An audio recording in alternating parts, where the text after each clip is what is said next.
Welcome back to my mental health and crime channel. My name is Huda London. I'm a licensed cognitive behavior therapist and a licensed mental health counselor. I would like to start by thanking all my subscribers, my old subscribers, my new subscribers, anyone who views my channel. I really appreciate that. Thank you very much. Please like, share, and subscribe because it would help me to build the channel so that I can spread mental health awareness and all these other important awareness like domestic violence awareness, drug addiction, alcohol addiction. All of that is part of counseling. I hope everyone's doing well. Please like, share, and subscribe. Guys, I would like to discuss a bit about the case of missing 16-year-old Kylie Rodney.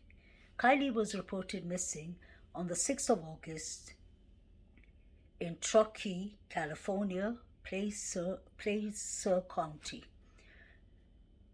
Kylie attended a high school party, a graduation or a gathering. Her mother said that Kylie texted her last at 11:30 saying that she was asking her mom if she could extend her curfew. Her mother said yes, and then she said, "I love you, Mom. I will make my way by 12:15." And the mother said, "I love you too." Sadly, that was the last words a dear mother got, or the last text or communication that a dear mother got from her daughter. She never knew it would be the last contact she would have with her daughter. So I really feel sorry. My condolence goes to Kylie's mother, Kylie's father, Kylie's stepfather, Kylie's grandfather, grandmother, aunts, cousins, and everyone who played an important role in Kylie's life.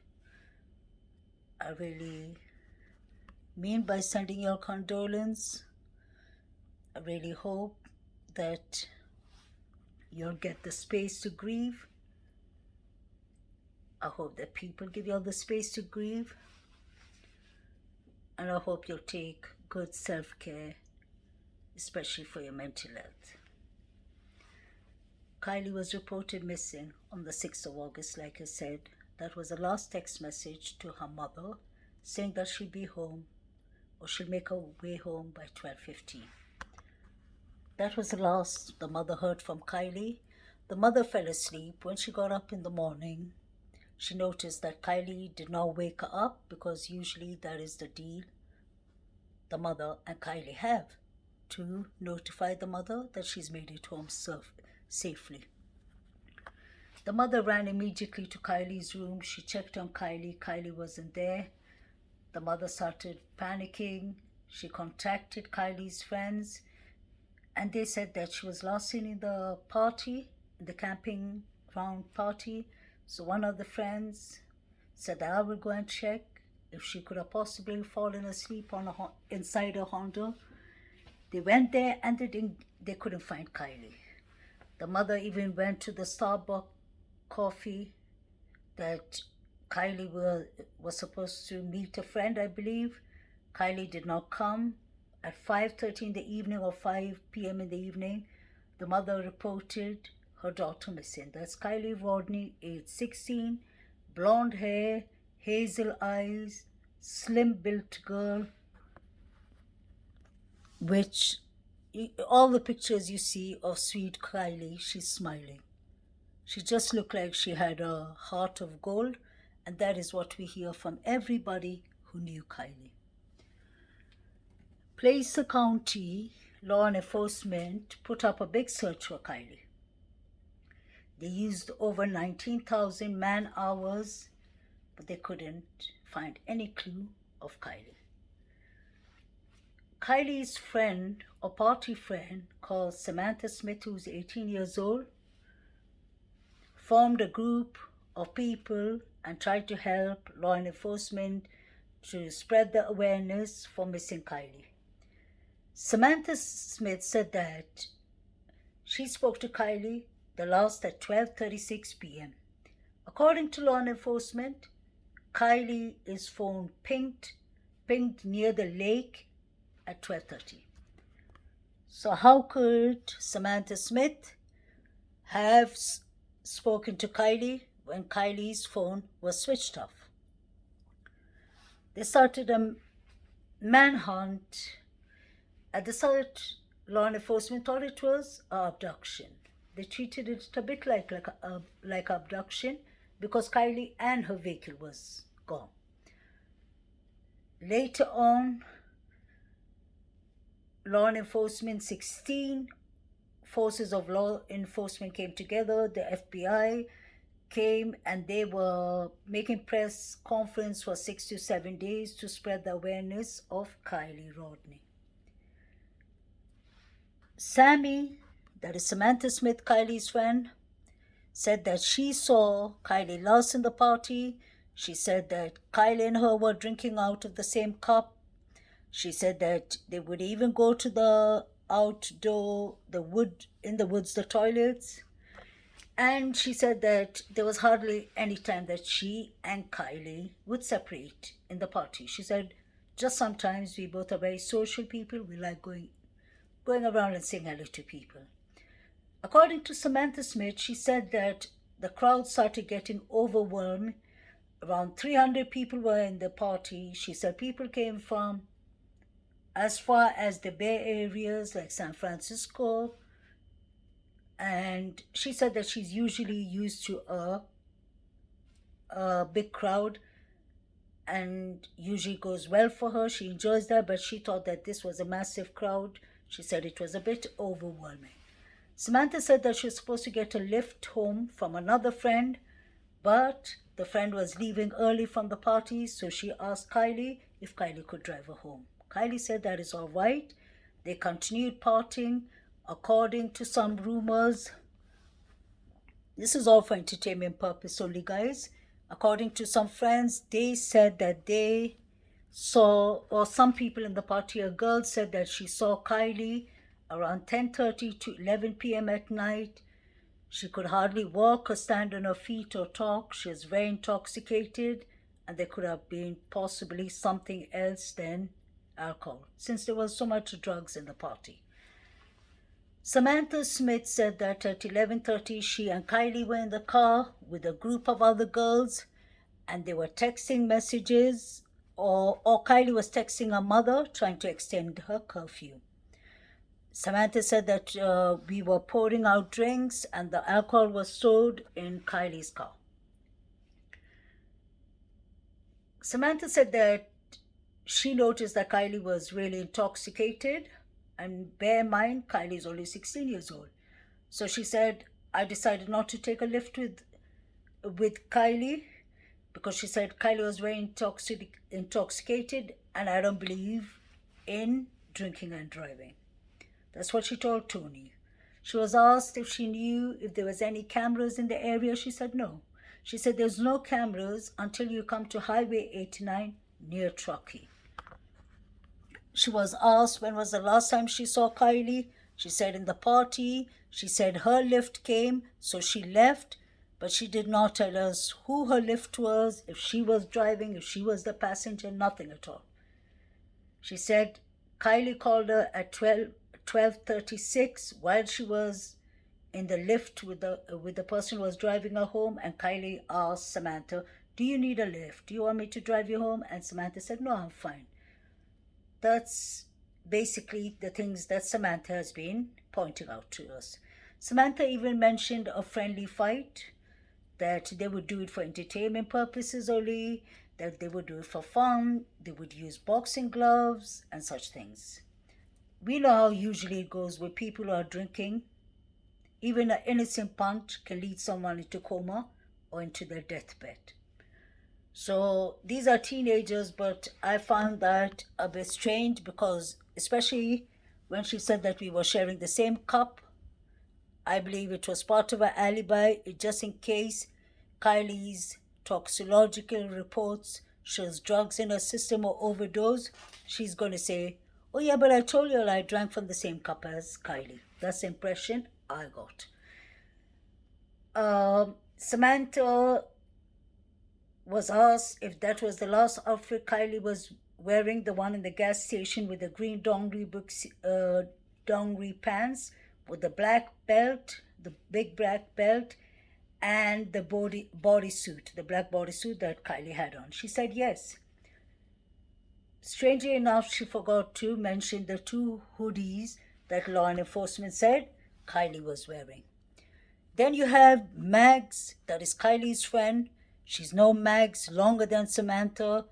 2 weeks before Kylie disappeared or was reported missing, Mags's mother, Kylie and Kylie's mother, went together to Mexico on a holiday.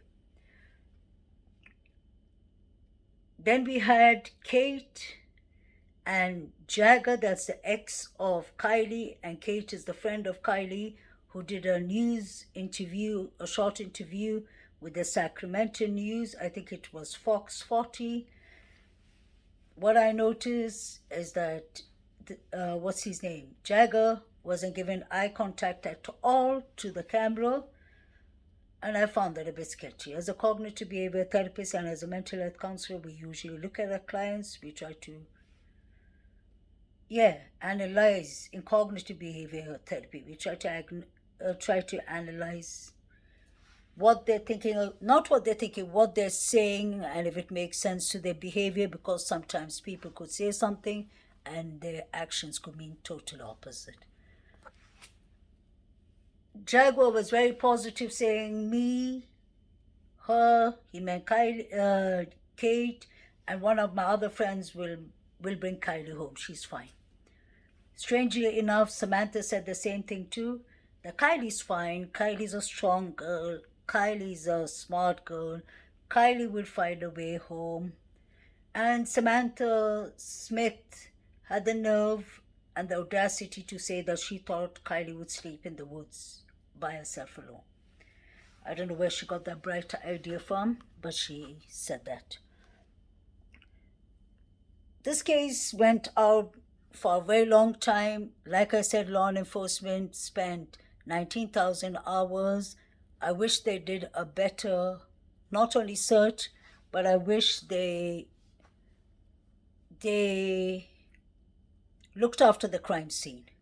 They shouldn't have let people access into the lake picking up evidence, because although people like Check TV meant well, I still believe that is tampering with evidence. Law enforcement took their own casual time to come and pick up the evidence. There was a MacBook, there was a hairbrush, there was many other things that is important, DNA in forensics. We still don't know what's happened to Kylie. We are waiting on the autopsy reports, the toxicological reports, and so on. It's not even sure, we're not 100% sure that they're going to share these reports with us, because let's not forget, Kylie is a minor. Kylie is only 16 years old. It's up to her parents what they want to share, and it's up to law enforcement a bit.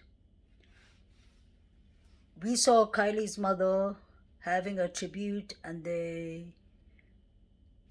there were some people in the YouTube community or social media that she was really upset with. I believe all of us, but extremely the people who were actually going to the tribute to her to record, and they were recording on such things. It is really sad. It is disgusting. We need to have mindfulness. We are human beings. We have children of our own. I love the saying, put yourself in other people's shoes.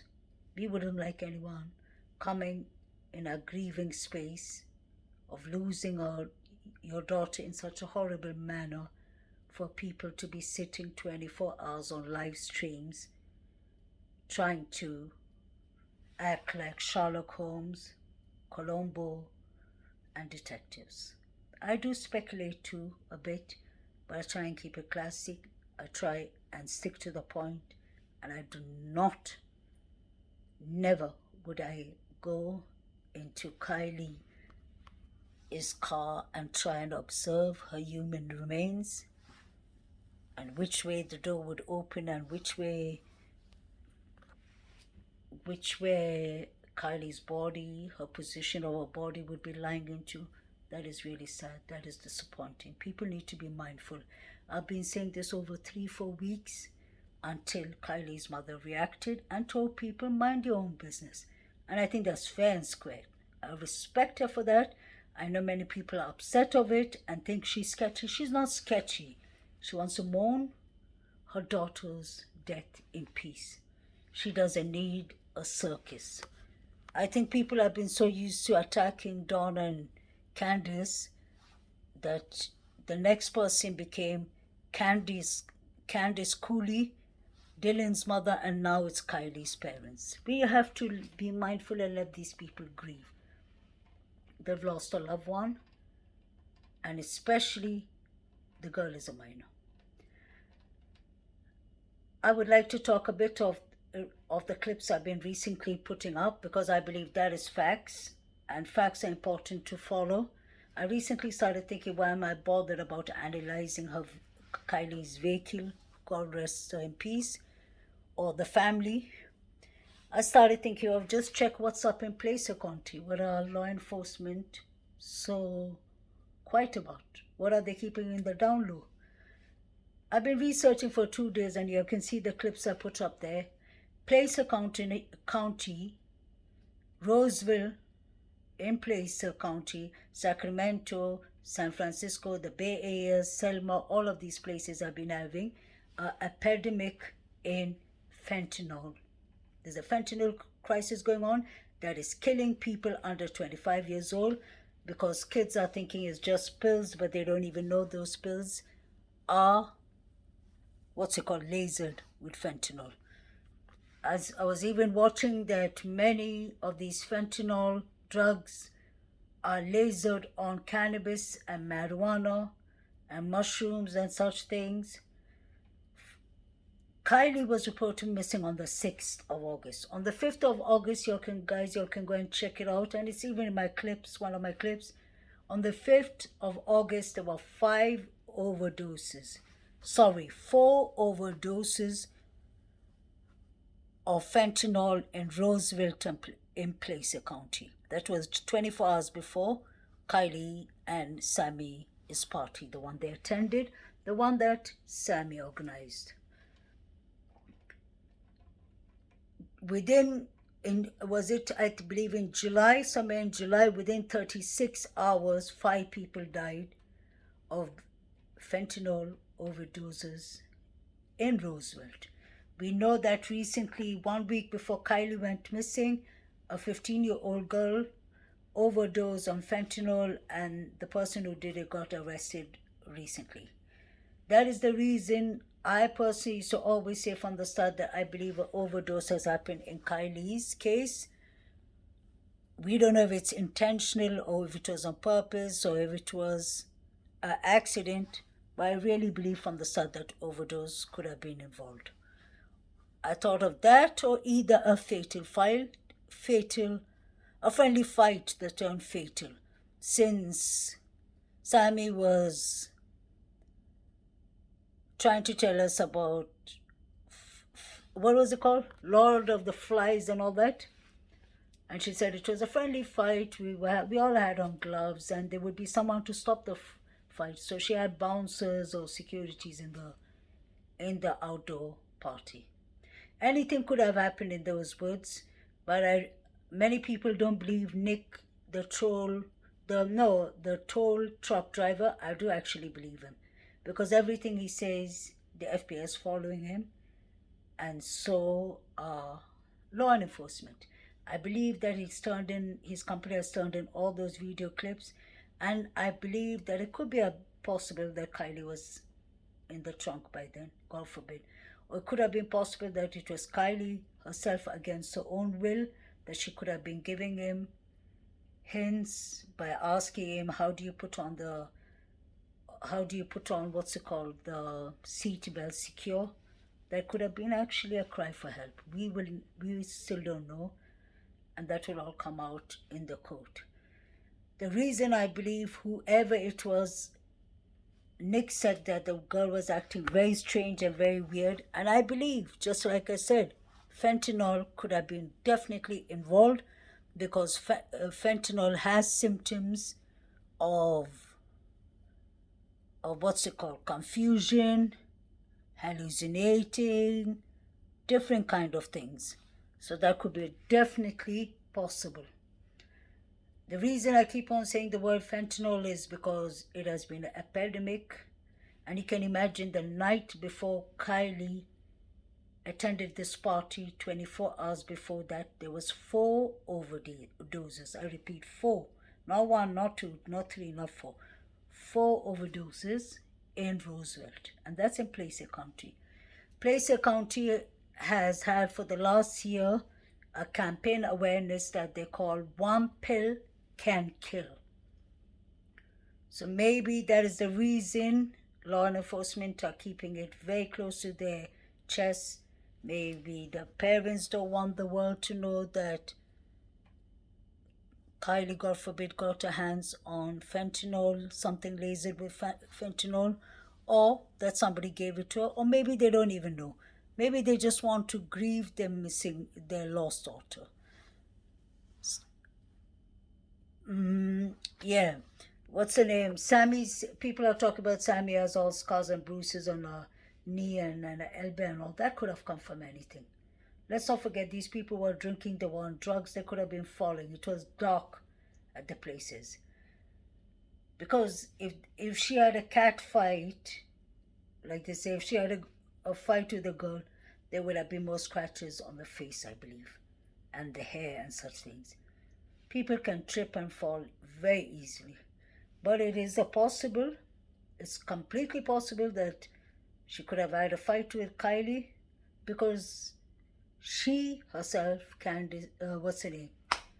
Samantha Smith mentioned it herself. The thing I see with Sammy, she has no mercy, no empathy, no remorse. I know people grieve in different ways, but hers is out of the norm. It's not normal to be like that, to be so cold-hearted. I believe Max is the one that the law enforcement could easily shake down, to tell the truth. She looks like she's in the breaking point. But I think it's tough with Sammy. I hate to say the word, but Sammy has no empathy, no remorse. I don't see any emotions. God forbid, allegedly, guys, this is entertainment purpose only, but I see a lot of sociopathic behaviors about her. And we had a friend of a girl who lived 5 to 10 years she was neighbors with, when she was 5 years old to 10 years old, she was neighbors with Samantha Smith, and she said she and her parents can never forget her. She said I had to get stitches because of her. She said, I'm not going to talk about it, but she used to do gruesome things with animals. That is typical the sign of antisocial personality disorder, a psychopath. I hate to say that, but Sammy just looks like she's a piece of work. I don't think any of these people will be confessing anytime soon until law enforcement gets warrants on them and they get pictures of what happened in that party. And I really believe that Nick, the toll driver, did actually see one of them on fentanyl, or both of those couples in fentanyl. I don't believe it was Kylie, but it could have been most likely Kylie.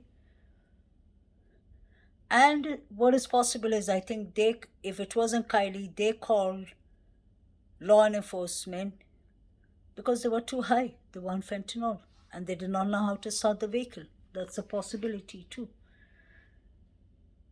I feel really sorry for Kylie's family. Condolences to them. Guys, if you all live around those areas, talk to your teens. One pill can kill. That awareness needs to be spread because this is really horrific. When we were teenagers, there was a lot of things going on, but nothing like this. Social media can be a negative influence to our children. We need to supervise our children and find out who they're speaking to. I don't mean literally to invade their space and their privacy, but right now it's to save their life. So do not feel like your child is going to hate you if you invade their privacy. It's better to follow what your child or your teenager is doing. Otherwise, anything can go back. One day you may open the door and he must have overdosed. Just like it happened to that poor boy, Zach. The clip that I put in my channel, the 17-year-old boy, that was in COVID time. He ordered Parkinson, I think, Parkinson medication, but from Snapchat, and he did not know it was laced with fentanyl. Guys, there's a lot of dangerous things going on. There's a lot of drugs coming in from each and every direction.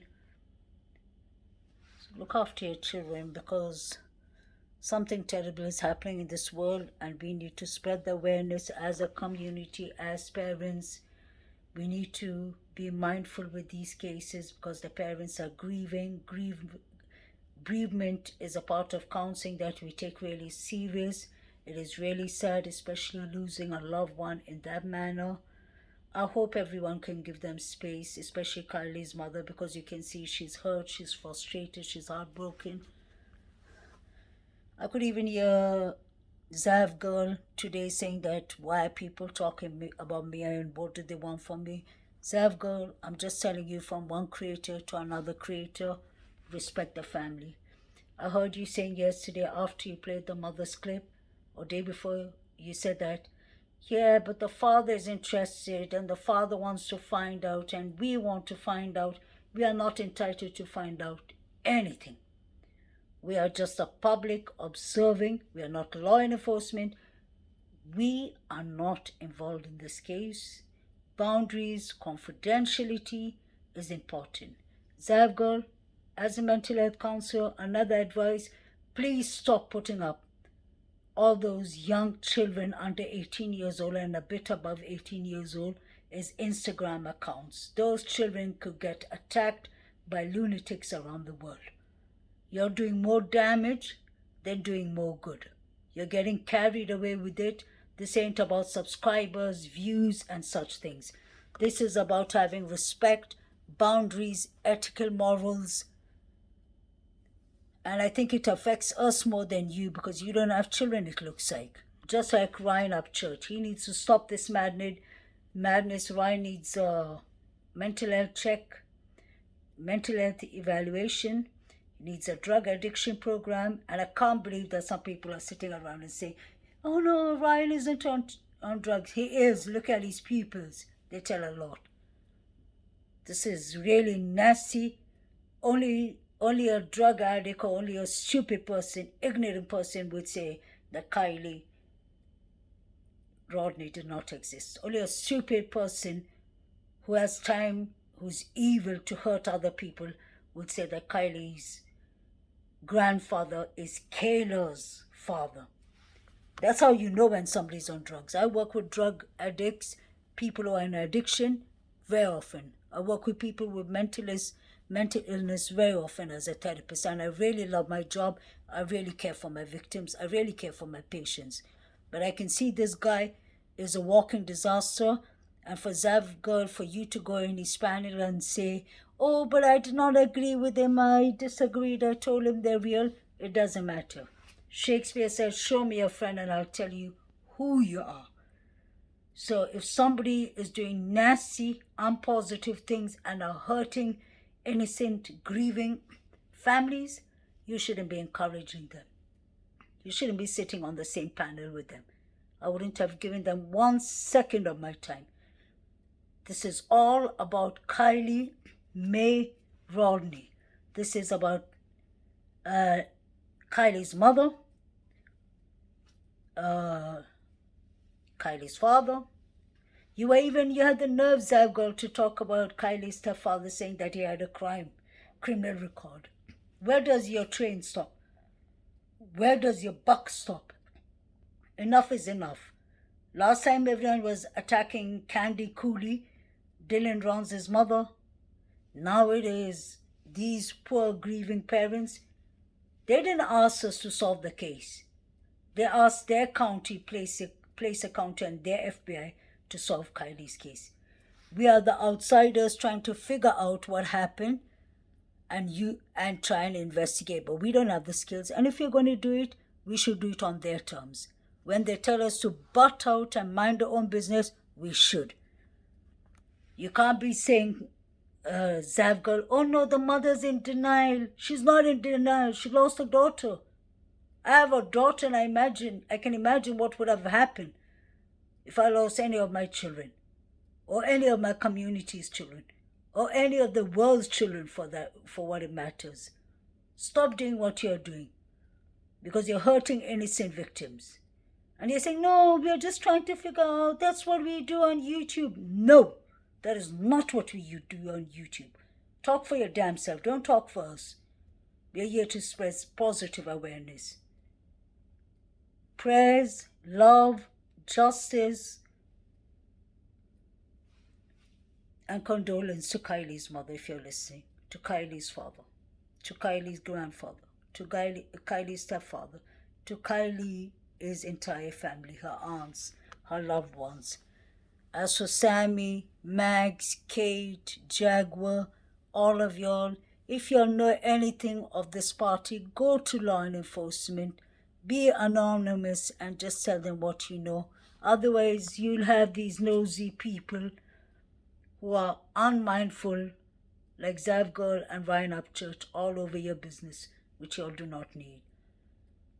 When Zav Girl was finished with Ronnie's black or white legs, now she's gone to the teenagers' Instagram accounts. That's a damn shame.